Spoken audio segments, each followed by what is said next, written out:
नमस्कार दोस्तों, स्वागत है आप सभी का हमारे चैनल भक्ति ज्ञान में। दोस्तों, आज मैं आपको बैसाख मास के आखिरी 5 दिन सुनी जाने वाली पंचविकु की कहानी सुना रहा हूँ। किसी गांव में एक साहूकार था और उसका एक बेटा व बहू भी थी। बहू बैसाख माह में रोज सवेरे उठकर गंगा स्नान के लिए जाती थी। सुबह जल्दी जाते समय वह किसी भी पराये पुरुष का मुंह नहीं देखती थी। एक राजा का बेटा भी सुबह सवेरे गंगा स्नान के लिए जाता था।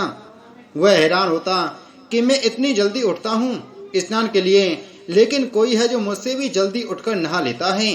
बैसाख माह के 5 दिन बचे थे कि एक दिन साहूकार की बहू तो स्नान करके वापस जा रही थी और उस समय राजा का बेटा स्नान के लिए आ रहा था। आवाज सुनकर वह जल्दी जल्दी जाने लगी, लेकिन जल्दबाजी में उसकी माला मोजड़ी छूट गई। राजा के बेटे ने उसकी माला मोजड़ी उठा ली और सोचने लगा कि जिस स्त्री की यह माला मोजड़ी इतनी सुंदर है, वह स्त्री कितनी सुंदर होगी। उसने पूरे गांव में मुनादी करवा दी कि जिसकी तह माला मोजड़ी है, वह 5 रात मेरे पास आएगी।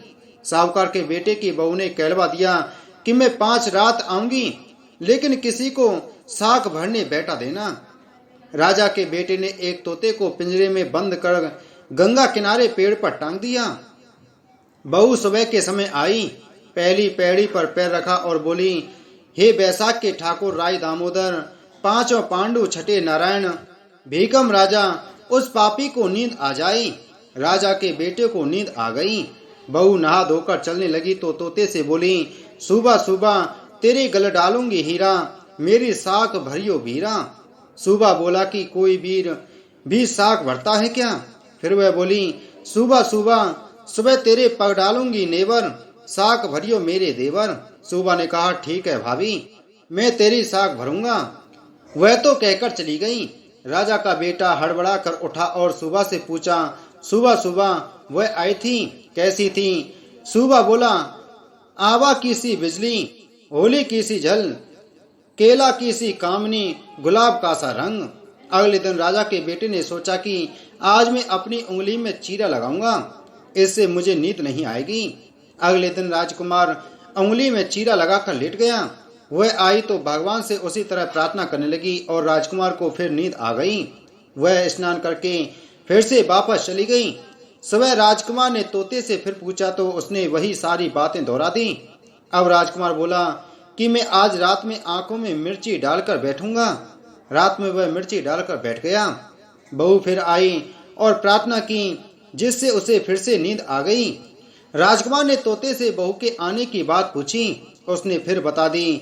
राजकुमार अब फिर सोचने लगा, आज मैं बिना बिस्तरे के ही बैठूंगा, और रात को बिना बिस्तरे के ही बैठ गया। जब वह स्नान करने आई तो उसने फिर से भगवान से प्रार्थना की और राजकुमार को नींद आ गई। जब वह नहाकर जाने लगी तो आंख बंद करके चली गई। राजकुमार उठा तो वह जा चुकी थी। राजकुमार फिर सोच में पड़ गया और सोचने लगा कि आज मैं अंगूठी जलाकर बैठूंगा, जिससे नींद नहीं आएगी। फिर वह रात को अंगूठी रखकर बैठ गया। साहूकार की बहू आई और वह भगवान से प्रार्थना करने लगी कि आपने 4 रातें तो निकाल ली, अब यह रात और निकाल दो। भगवान ने उसकी बात रख ली और राजकुमार को नींद आ गई।